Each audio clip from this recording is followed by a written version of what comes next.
In 1971, 5 New York guys were hanging out on the streets, wearing tight trousers, borrowing their girlfriend's makeup, and getting into a lot of trouble.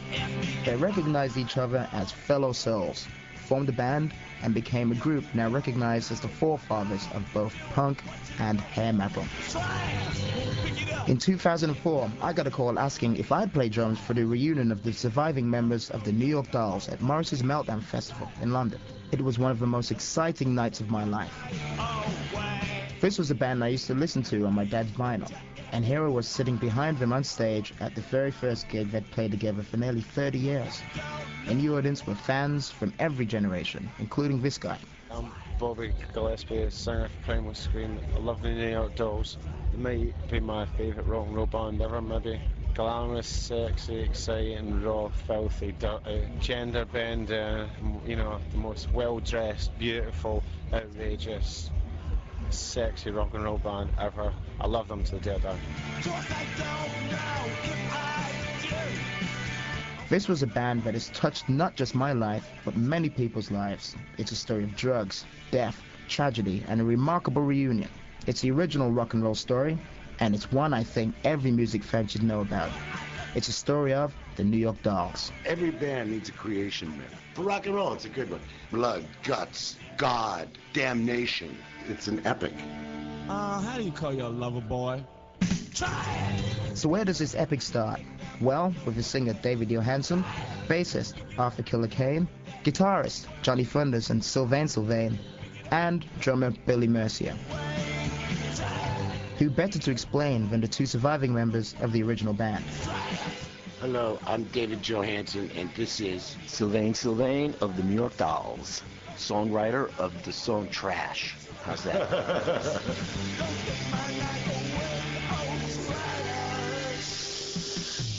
When I say I'm in love, you best believe I'm in love, L-U-V. We got together in the East Village of New York City in the early 70s. We met each other essentially on the street, except still I met in a bicycle rental store where we used to rehearse. I always saw you just before the dawn, when all the other kids had just dragging along. Where we were living then in the East Village, it was like this hotbed of liberation movements and stuff like that. You know, there was all these different scenes going on, and a lot of artists lived there, and we were kind of like the band of that scene. We had this, you know, idea that all of us that we wanted to make a band. We would notice each other because we kind of had a similar sense of style. It's a dull sense of style that first got the band noticed. They had big hair, they wore silk scarves around their necks, and women's underwear. I'm looking for a kiss. Our style is really, you know, just the way we are. We were all in you know, with the theory in our heads, you got to be good looking because you're so hard to see, sort of a thing, you know, after the John Lennon quote. And it was like that a lot, you know. It was like, hey, you know, where'd you get those shoes? Oh, man, okay, I'll have them too, or next week or whatever. And, you know, when we started this whole thing, we thought maybe, you know, it's going to go for about a week or 2. That's really what it was supposed to last. So, you know, we did it all the way up. You know, we dressed it, we did it to the utmost, just to be recognized and to be noticed. We were sort of, you know, self-made stars. As David used to call us, we were walking, talking art shows. And one of the big reasons for our makeup is that we got the makeup basically from our girlfriends' bags, you know, and we did it just to get more girlfriends.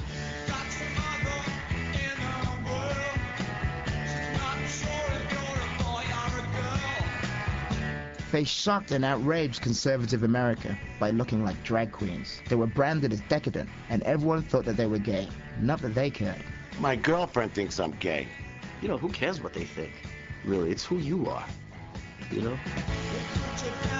A truck driver whistled at me once. I thought it was really rude. He said, "How's about it?" And I can't tell you what I said to him.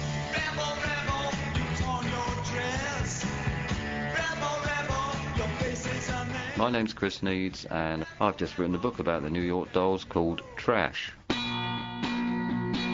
Dolls were serious, and they were dangerous, and they looked incredibly cool.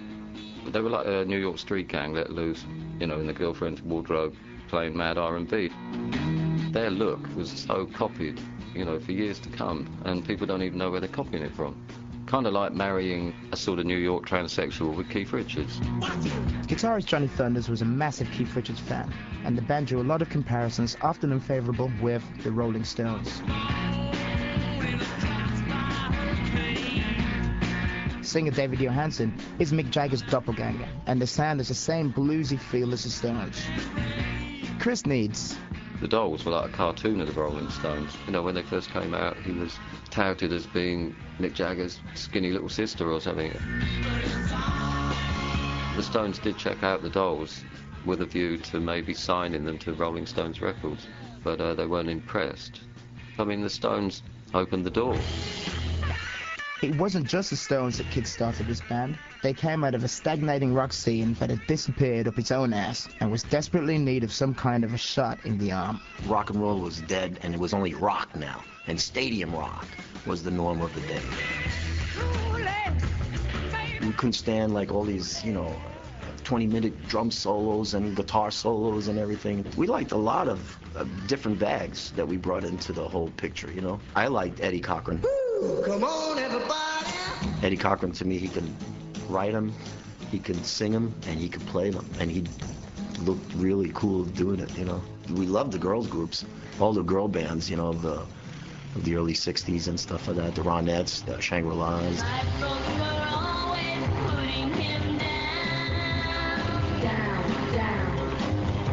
I liked Archie Bell and the Drells from Houston, Texas. Tighten Up is the name of the song. The band's look was complete. They got their sound. They were looking for a record label brave enough to sign them when they were struck by their first tragedy. They were in London when 19-year-old drummer Billy Mercier went to a party with strangers. He overdosed on drugs, and fellow partygoers tried to revive him by putting him in a bath of cold water and pouring coffee down his throat. He suffocated. We lost it, for that moment. But of course, we kept on going. And as a strange thing about, scandals and death and stuff like that, it makes you 10 times more famous. So when we went back to New York after that, it was like, the next thing was we were shopping around for a drummer, and then we got signed. Billy was replaced by Jerry Nolan on drums. The band decided that the UK might be more open to their glam look and slightly shambolic style than the US was, and headed over to do some gigs and appear on TV. Writer Chris Needs first saw the band play in the UK in 1973, and his world changed forever. The Dolls were first known over here by their press before anyone had heard a note. Back then, no one had seen anything like it.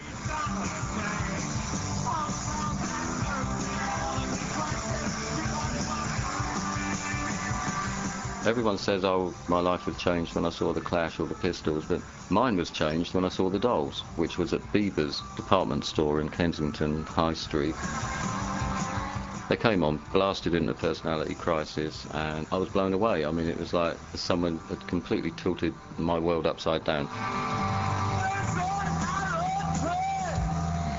This is Gary Powell from Dirty Pretty Things, and you're listening to The Story of the New York Dolls on Radio 1. They were on the Old Grey Whistle Test. Hello there, welcome to this week's Whistle Test. And severely upset the host, Bob Harris, who tutted and looked absolutely shocked and was mortified. But first of all, music from an American group who are to the Stones what the Monkees were to the Beatles, a pale and amusing derivative. These are the New York Dolls.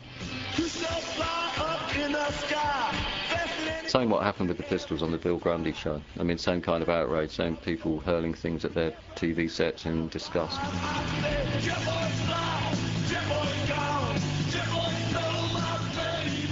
Mock rock. The New York Dolls are one of the songs from their first album. That was called Jet Boy. The criticism only acted as a fuel to the Dolls' fire, and the first album became the one that defined the band, with tracks like Looking for a Kiss, Personality Crisis, and Frankenstein. We spoke some really great things in that album, musically, lyrics-wise, It speaks to every generation since then.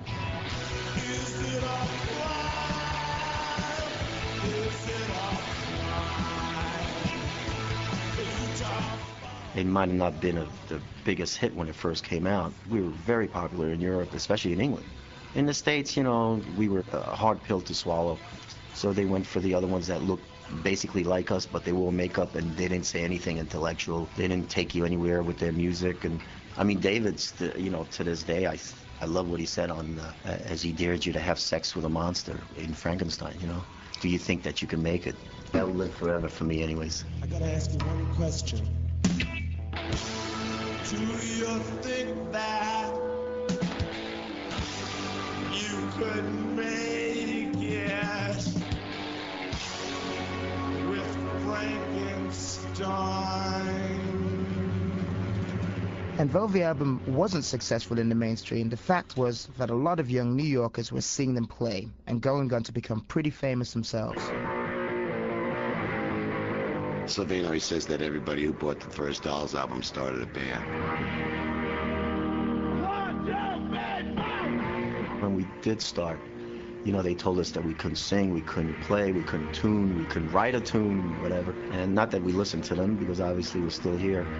But it opened up the doors for those musicians out there that are just starting out, that really didn't, have years and years of experience. Like Blondie.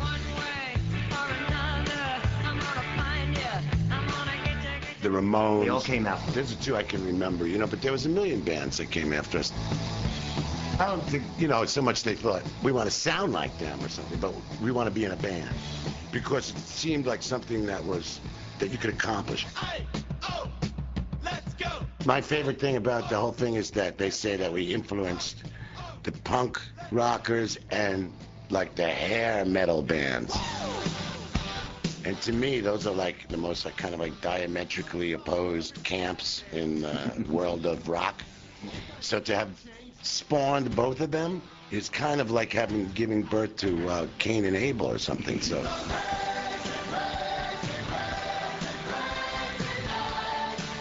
Well, there wouldn't be a Kiss if it weren't for the Dolls. I mean, Kiss were a country rock band wearing denim. They saw the Dolls, and the Dolls had a song called Looking for a Kiss. And Kiss thought, oh, that sounds like a good name, Kiss, and let's put on some stuff. They made a panto version out of it. It gives the band this great creation myth. And every band needs a creation myth. Perhaps the most famous creation myth to come out of the Dolls' existence is that they spawned the Sex Pistols. Pistols Svengali, Malcolm McLaren, met Sylvain Sylvain at a fashion market, heard the band, and discovered something of an attitude that he liked. Though it was now 1974 and the band were falling apart, Malcolm decided to take them on. They had a tremendous personality, and I think it was then that I realized one true lesson, and that was never respect a group necessarily for its music alone, but respect them for their attitude. And their attitude above all was one that was tremendous arrogance and the ability to get out there on the stage and make a declaration of intent, create that attitude visually and through their own gestures. And David Johansen and Johnny Thunders were extremely good at doing that. And I was excited for the first time by a modern group to such an extent, although they had many problems and no management and no record company to speak of at that time, I decided that I would join their crew and work with them, which is how I became their manager. The fabulous New York Dolls! Unfortunately, Malcolm's involvement with the band was kind of a little testing ground. One particular idea he had, in some ways, acted as a final nail in the band's coffin. I came up, maybe naively, maybe not, at the time, with an idea, and it was the idea really surrounding the Vietnam War, which was drawing to a close. And I said, look, what I'll do is I'll design you a set of clothes that befit the idea of the Vietnam War ending. So I dressed them up in red vinyl and declared that it was better red than dead, as it were. And ally yourself to maybe a far more exciting proposition. Ally yourself to the Chinese. Ally yourself to Chairman Mao a little. Ally yourself to the dispossessed of the world a little. And there was an enormous response back, not particularly gratifying to the group at the time, but I enjoyed it.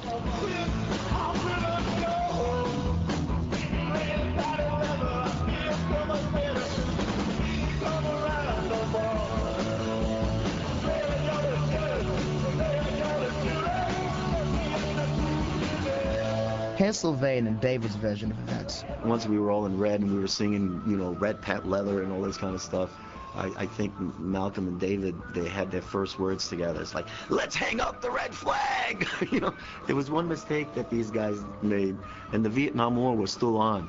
We put up a communist flag and decided to have a communist party. It was like one show, and it's become this kind of like chapter in a book. But it was just a day in the life, really. A day in the life of the Dolls may be, but a moment that changed the face of the UK music scene.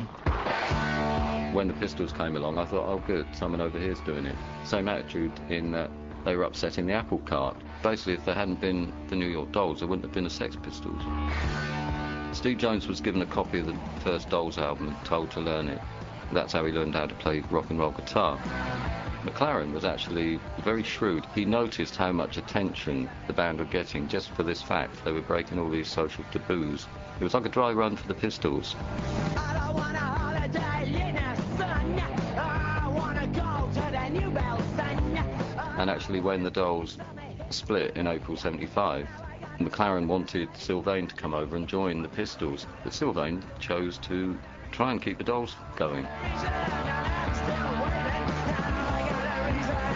Sadly though, it was becoming harder and harder to keep the band afloat. The drug stories surrounding the band were already becoming the stuff of Dolls legend. Everybody, you know, is fascinated by that lifestyle. I mean, there still are. Horrible to say, but I mean, there was a terrible allure about these guys. So you're pretty sure they were on drugs, prompting behaviour like throwing up at the airport when they arrived in France. All good rock and roll legend stuff. When we were kids, there was like seemed to be a lot of drugs around. There probably still is. Nobody gives them to me anymore. They take them now. They say, David, you've had enough. I think, you know, we kind of grew up in a scene where there was a lot of drugs going on. 5 years prior was, what, the 60s, and how nuts that was, and how beautiful that was. So sometimes we were described as the last band of the 60s. We really didn't take that many drugs. We just made a lot of mistakes. Don't know just where I'm going. Now it seems so much, wow, you guys were so decadent, took all those drugs and everything. It's not true. We did not brush our teeth with LSD or things like that, you know, which I've heard someplace. Gonna try.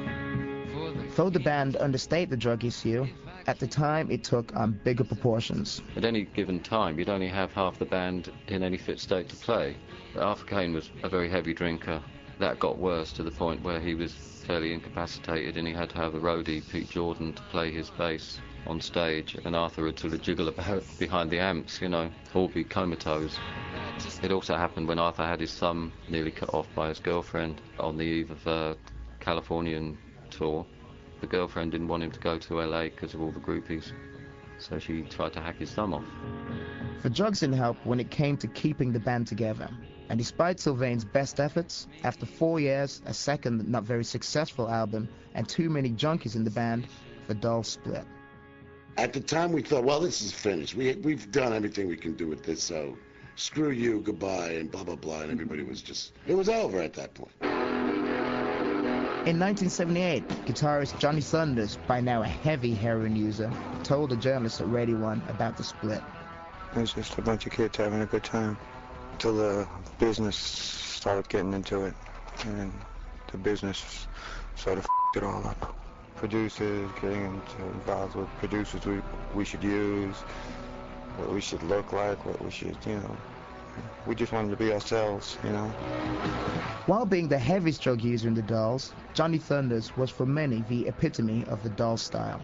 He was a massive Keith Richards fan, had crazy backcombed hair, and influenced musicians past and present, including one Johnny Burrell from Razorlight. I was a massive New York Dolls fan when I was a teenager. I used to get beaten up for looking like Johnny Thunders. I used to look more like Johnny Thunders than Noel Fielding does, so... Yeah. He was also the one for Malcolm McLaren. He really did have it. What he did have, in essence, was, I suppose, what later became a very important ingredient in the Sex Pistols. He had the essence of rock and roll, which was all about stepping out and viewing the world with a different pair of spectacles. After the band split, they all tried various solo and group music projects over the years. Bassist Arthur Killer Kane became a librarian for the Mormon Church. David Johansen had a few film cameos in the 90s, including playing a taxi driver in the film Scrooged. Johnny Thunders had success with his band, Johnny Thunders and the Heartbreakers, but he was also on a downward spiral drug-wise.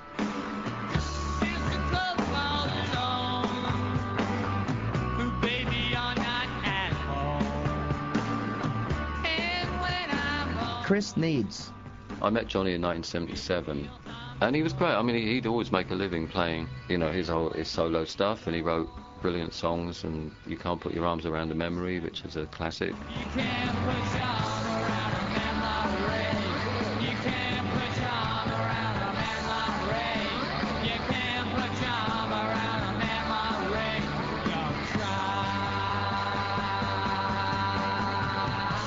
But I just kept thinking, oh, Johnny, you know, if only you clean up.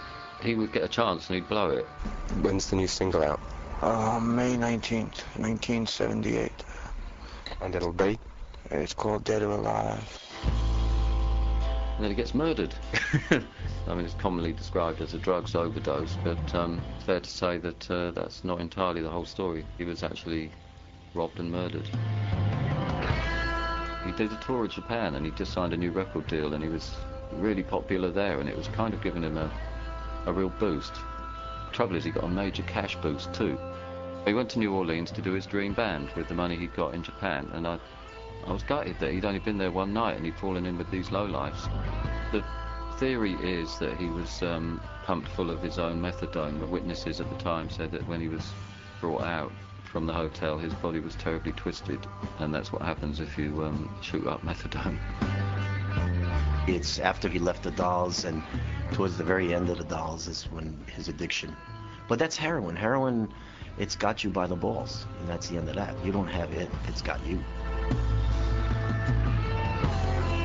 I thought he could have died like 15 years before that, because his body gave it up. He just kept going or whatever, but he's a big dope fiend. You know, I was so sad when he died. It was a waste, because he was just such a phenomenal guitar player. It was yet another suspicious and bizarre death that went down in Dolls history. A few months later, in 1992, Jerry Nolan died, aged 45.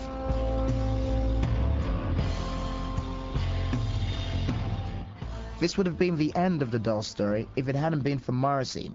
Morrissey, when I was running the Mock the Hoople fan club back in 1972, he was a member, and he used to write me lots of letters, which I wish I still had.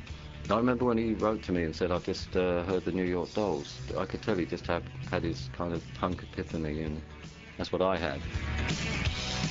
Now, at one stage you were president of the fan club or whatever of the New York Dolls. They lived in New York and I lived in Manchester, and they hardly ever came to England, so we never met, and they never sent me any communications. I communicated with the secretaries, which wasn't quite the same thing, but I didn't mind. It was just a great honour to do what I did in those days. It was the first real slice of adventure that I ever had. Conjured up the most wonderful picture of you stood in a phone box on Manchester Road in Stratford trying to get through to the New York Dolls. Well, it's completely accurate. Is it really? Yes, it is. Hi, everybody. This is Sylvain from the New York Dolls, and you're listening to the documentary of the New York Dolls on BBC Radio 1. In 2004, when Morrissey got to curate London's Meltdown Festival, he did what others had failed to do before. With the help of booking agent Russell Warby, together, they got the three surviving members of the band to reunite for what was meant to be a one-off gig. I was there to play drums with them. The audience included fans such as Mick Jones from The Clash and Bobby Gillespie from Primal Scream. I saw them play at the Royal Festival Hall at Morrissey's Meltdown 2 years ago, and it was amazing. I cried during Lonely Planet Boy on the second night. It was so beautiful. It was great. It was amazing, man.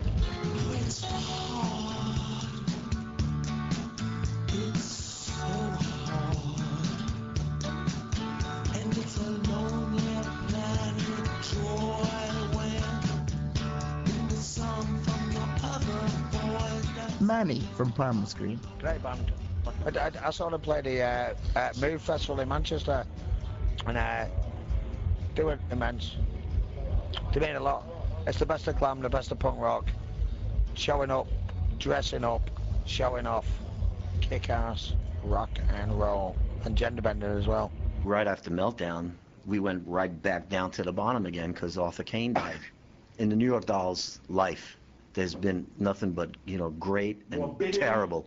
It's either the worst or the best, and I wouldn't have it any other way, because that's the New York Dolls story.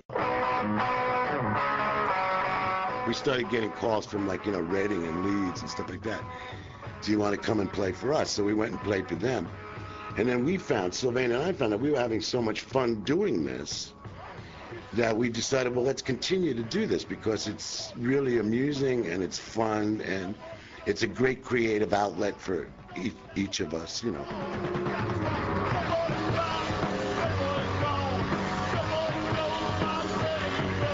Actress and singer Juliette Lewis. There's this runaway train aspect to them. You feel like they're just about to veer off the tracks at any moment. You hear it in their music. It's very ruckusy and alive. And David Johansen is, I don't know, he's a fox. I just like watching him. I like his mouth. And all those weird clothes they wear, they're very inventive, and they were the only ones doing what they were doing. All of a sudden, we became like fashionable or something. And it's not like, well, let's get back together because we're fashionable, but it's let's start playing again because there's actually a climate in which we can exist. I think the timing is right. I really believe that everything happens like it's supposed to happen. I mean, I was well pleased with the way it went, but I wasn't shocked by it because we're so good.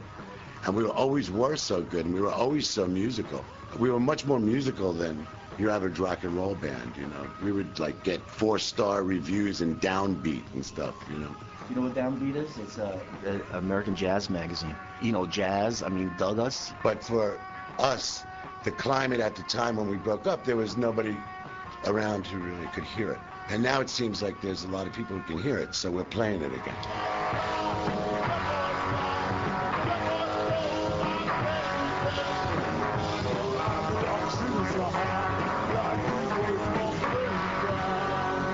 Not only are they playing their old tunes again, they started writing a new album, out next month.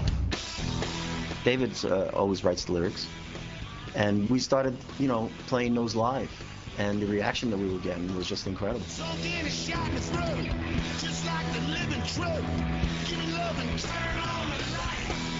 We went to South by Southwest in Austin, Texas. We announced on stage that we were looking for a record deal because everybody assumed we had whatever we wanted. So we threw ourselves at the mercy of the court, started playing, and then that day, essentially, we had a record deal. So then we decided, well, we're going to really make a record. Let's write a bunch of songs. So then we started writing all the songs for the record. All light shines in darkness. Where else could it shine? I'm so glad they came back. I'm also really sad at the same time because their potential was never realised. They never got their full representation on record.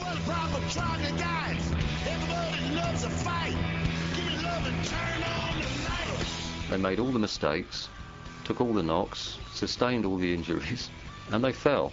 But they certainly did all the groundwork.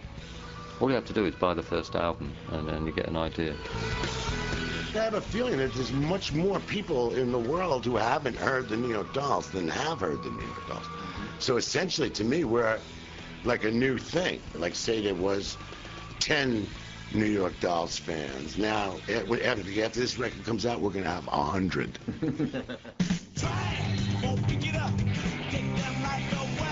For a band that inspired so many others, it's one of those strange things that they never quite received the recognition they deserve. And they themselves acknowledge that maybe they were just a bit too far ahead of their time. Where they opened the door, the Ramones and the Sex Pistols ran through it and kept running. Sometimes being in the right place, in the right time, means picking up a trend started by someone else. But we should always thank the New York Dolls for being ahead of their time. And now, hopefully, you'll understand that bit more about why people like myself and Bobby Gillespie and Morrissey and thousands of others think the Dolls are one of the most underrated but truly inspirational bands of the 20th century.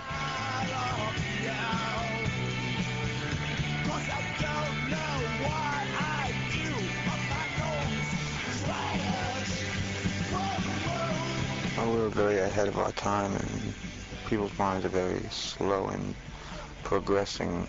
So, you know, I never thought they'd be into us when we were happening, because we were just too advanced for them. And now if we probably came out, we'd be, you know, super duper. I think bands today need to project their personalities a bit more in your face. That's what we need, and that's what the Dolls had. It's an attitude. It's exactly what it is to me, rock and roll, an attitude. Every generation we spoke to, you know, I didn't expect to go as good as it was, but I knew we were going to be successful at once we got back together again. You know, for us, in our case, maybe it's going to live forever.